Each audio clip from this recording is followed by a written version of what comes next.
I opened the door and the house didn't recognize me. Shoes by the mat that weren't mine. Luggage breathing in the hallway. The air smelled like someone else's choices. My sister-in-law stood in my living room with her daughter, hands tight around heavy bags, eyes already settled, like they had arrived early for a life that wasn't theirs. My husband didn't look at me.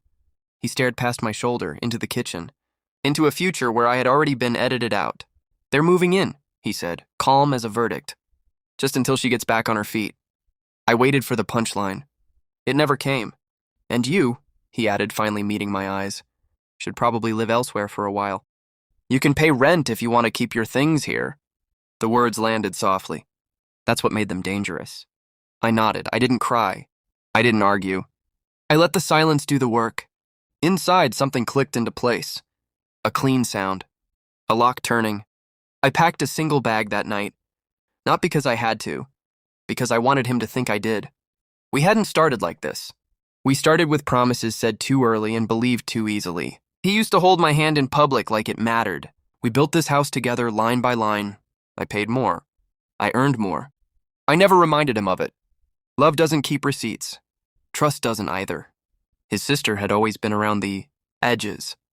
Borrowing, lingering, asking for favors that came with strings she never pulled back. I ignored the look she gave my kitchen, the way she said my name like it tasted borrowed. The change didn't arrive all at once. It leaked in. Late nights he couldn't explain. Bills paid late when they never had been. A new bank account notification he said was spam. He started using words like fair and shared when talking about money.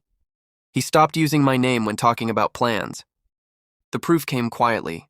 A message preview lighting his phone while he showered. Her name, a thank you, rent-free, temporary family. I took a breath. Then another. I put the phone down exactly where it was. Control isn't loud. It's precise. When I left the house, I didn't leave my fingerprints behind.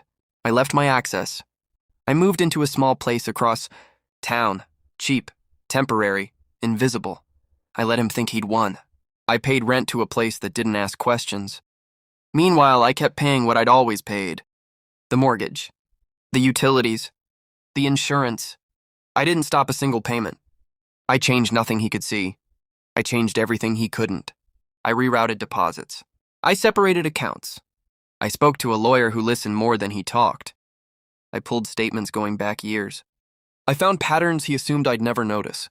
Transfers labeled groceries that weren't. Cash withdrawals that never came home.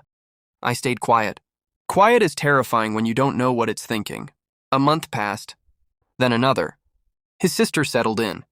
Her daughter took my room. My husband posted smiling photos online, talking about family, support, sacrifice. He liked comments from people who didn't know me. I let them. Then the panic came.